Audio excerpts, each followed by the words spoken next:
ವಿಡಿಯೋನ ಪೂರ್ತಿಯಾಗಿ ನೋಡಿ.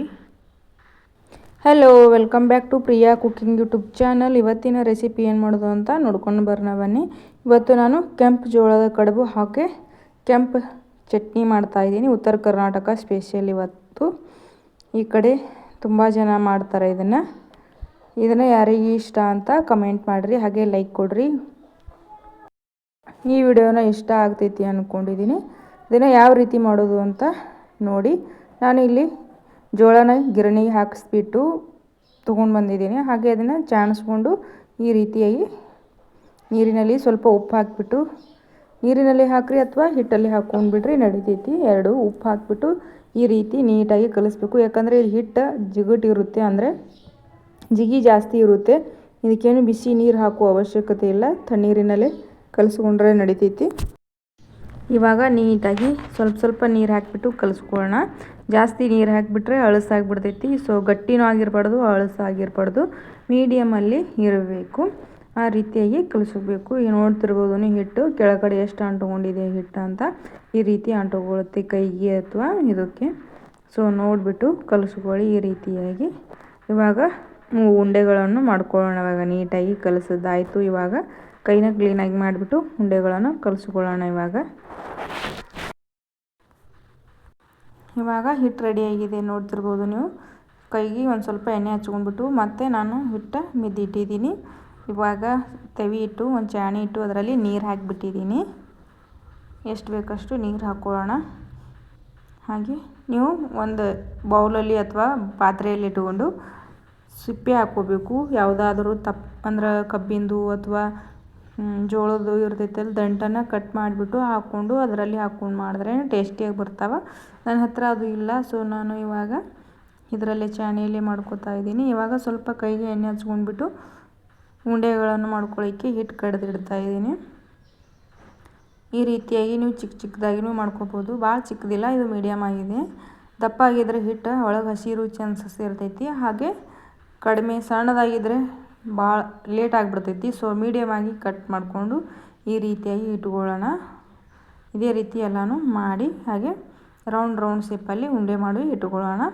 ಹಾಗೆ ನೀವು ಇದೇ ರೌಂಡ್ ಶೇಪ್ ಮಾಡಿ ಹಾಗೆ ಒಂದು ಪ್ರೆಸ್ ಮಾಡಿದರೆ ಸಾಕು, ಚಪ್ಪಟ. ಆ ರೀತಿ ಮಾಡಿದ್ರೂ ನಡಿತೈತಿ. ನಿಮ್ಗೆ ಯಾವ ರೀತಿ ಇಷ್ಟ ಅಂತ ಆ ರೀತಿ ಶೇಪಲ್ಲಿ ಮಾಡಿಕೊಂಡು ನೀವು ಕುದಿಸ್ಕೋಬಹುದು.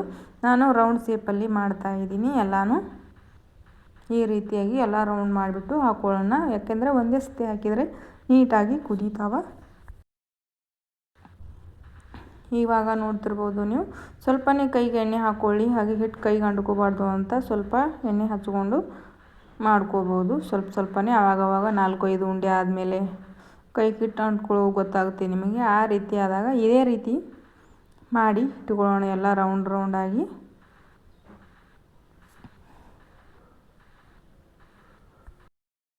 ಇದು ಆರೋಗ್ಯಕ್ಕೆ ಒಳ್ಳೆಯದು. ವಿಡಿಯೋನ ಯಾರಿಗೆ ಇಷ್ಟ ಆಗುತ್ತಲ್ಲ ಅವರು ವಿಡಿಯೋ ನೋಡಿ. ಹಾಗೆ ಇಷ್ಟ ಇಲ್ಲದೆ ಇರೋರು ಕಮೆಂಟ್ ಮಾಡಿ ತಿಳಿಸಿ ಯಾಕೆ ಇಷ್ಟ ಇಲ್ಲ ಅಂತ. ಇವಾಗ ನಾನು ನೀರು ಹಾಕಿದ್ನೆಲ್ಲ ಅದನ್ನು ಬಿಸಿ ಆಗಿದ್ದಾವೆ. ಈಗ ಎಲ್ಲ ಉಂಡೆಗಳನ್ನು ಹಾಕ್ಕೋತಾ ಇದ್ದೀನಿ. ಹಾಗೆ ಇನ್ನೂ ನನ್ನ ಚಾನಲ್ ಯಾರು ಸಬ್ಸ್ಕ್ರೈಬ್ ಮಾಡ್ಕೊಂಡಿಲ್ಲ ಅಂದರೆ ಬೇಗ ಹೋಗಿ ಸಬ್ಸ್ಕ್ರೈಬ್ ಮಾಡ್ಕೊರಿ. ಸಬ್ಸ್ಕ್ರೈಬ್ ಮಾಡಿದೆ ಹಾಗೆ ವಿಡಿಯೋ ನೋಡ್ತಾ ಇರ್ತೀರ, ಸಬ್ಸ್ಕ್ರೈಬ್ ಮಾಡಿಕೊಂಡು ನೋಡಿ.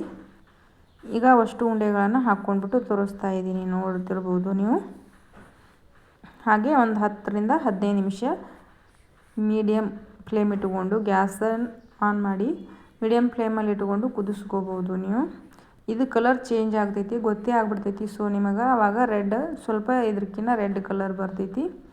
ನೋಡ್ತಿರ್ಬೋದು, ನಾನು ತೋರಿಸ್ತೀನಿ, ನೋಡ್ತಿರ್ಬೋದು. ಇವಾಗ ಕುದ್ದಿದೆ ಅಂತ ಗೊತ್ತಾಗ್ತೈತಿ. ಸ್ಟಾರ್ಟಿಂಗಲ್ಲಿ ನೋಡ್ತಿರ್ಬೋದು ನಾವು ಕಡುಬು ಮಾಡಿ ಹಾಕಿದಾಗ ಆವಾಗ ಹಸಿ ಇರುವಾಗ ಗೊತ್ತಾಗ್ತಿತ್ತು. ಇವಾಗ ನಾನು ಚಾಕುಲಿ ಚುಚ್ಚಿ ನೋಡ್ತಾ ಇದ್ದೀನಿ ಹಿಟ್ಟು ಅಂಟ್ಕೊಳ್ತೈತೆ ಅಂತ. ಸ್ವಲ್ಪ ಅಂಟ್ಕೊಂಡಿತ್ತು. ಸೊ ಇನ್ನೊಂದು ಸ್ವಲ್ಪ ಕುದಿಸ್ಬಿಟ್ಟು ನಾನು ಮತ್ತೆ ಆಮೇಲೆ ತೋರಿಸ್ತೀನಿ ನಿಮಗೆ. ನೋಡ್ತಿರ್ಬೋದು ನೀವು ಕೈಲೇ. ಇವಾಗ ನೋಡಿರಿ ಈ ರೀತಿ ಕಟ್ ಮಾಡಿಬಿಟ್ಟು ತೋರಿಸ್ತಾ ಇದ್ದೀನಿ ಕಡುಬು. ನಿಮಗೆ ಯಾವ ರೀತಿ ಬಂದ ಪ್ರೆಸ್ ಮಾಡಿದ್ರೆ ಸಹ ಹಿಟ್ಟು ಹತ್ತಿಲ್ಲ, ಕುದ್ದೈತಿದು. ಈ ರೀತಿಯಾಗಿ ಇರಬೇಕು. ಇವಾಗ ಕೆಂಪು ಚಟ್ನಿ ಯಾವ ರೀತಿ ಮಾಡ್ಕೊಳ್ಳೋದು ಅಂತ ನೋಡ್ಕೊಂಡು ಬರೋಣ ಬನ್ನಿ. ಇದು ಈಸಿಯಾಗಿ ಟ್ರಿಕ್. ಇದು ಯಾರಿಗೆಲ್ಲ ಇಷ್ಟ ಈ ಕಡುಬು ಜೊತೆ ಕೆಂಪು ಚಟ್ನಿ ಹಾಗೆ ಬೇಳೆನೂ ತಿನ್ಬೋದು ನೀವು. ಬೇಳೆ ಅಂದರೆ ಇವಾಗ ನೋಡಿದ್ರು ಬಾಯಲ್ಲಿ ನೀರು ಬರ್ತಾ ಇದೆ. ಯಾವ ರೀತಿ ಮಾಡೋದು ಅಂತ ತೋರಿಸ್ತೀನಿ ನೋಡಿ. ಇದು ತೊಗರಿ ಬೇಳೆ ಕುದಿಸ್ಬಿಡ್ತಾರಲ್ಲ ಹಾಗೆ ಉಪ್ಪು ಹಾಕಿಬಿಟ್ಟು ತಿನ್ಬೋದು ಇದ್ರ ಜೊತೆನೇ. ಹಾಗೆ ಚೆನ್ನಾಗಿ ಬೇಳೆ ಅಥವಾ ಕೆಂಪು ಬೇಳೆ ಅಂತ ಕರೀತಾರಲ್ಲ ಆ ಬೇಳೆನೂ ಮಾಡ್ಕೋಬೋದು. ನಾನು ಇಲ್ಲಿ ಜೀರಿಗೆನ ಕುಟ್ಬಿಟ್ಟು ಹಾಗೆ ಕೆಂಪು ಖಾರ ಹಾಕ್ಕೊಂಡು ಉಪ್ಪು ಹಾಕ್ಕೊಂಡಿದ್ದೀನಿ. ಹಾಗೆ ಹುಣಸೆ ಹುಳಿ ಸ್ವಲ್ಪ ಹುಣಸೆ ಹಣ್ಣು ಅದನ್ನೇ ಜೊತೆಗೆ ಹಾಕ್ಕೊಂಡು ಕುಟ್ಕೋತಾ ಇದ್ದೀನಿ. ಟೇಸ್ಟ್ ಅಂತೂ ಸೂಪರಾಗಿ ಬರ್ತೈತಿ. ಖಾರ ಕಡಿಮೆ ಹಾಕ್ಕೊಳ್ಳಿ, ನಿಮಗೆ ಎಷ್ಟು ಬೇಕೋ ಅಷ್ಟು ಖಾರ ಹಾಕ್ಕೊಳ್ಳಿ. ಜಾಸ್ತಿ ಖಾರ ಆದರೆ ಚೆನ್ನಾಗಿ ಬರೋದಿಲ್ಲ, ತಿನ್ನಲಿಕ್ಕೆ ಆಗೋದಿಲ್ಲ. ಸೊ ನಿಮಗೆ ಖಾರ ಜಾಸ್ತಿ ಇದ್ದರೆ ಕಡಿಮೆ ನೋಡಿ ಹಾಕ್ಕೊಂಡು ಮಾಡ್ಕೊಳ್ಳಿ.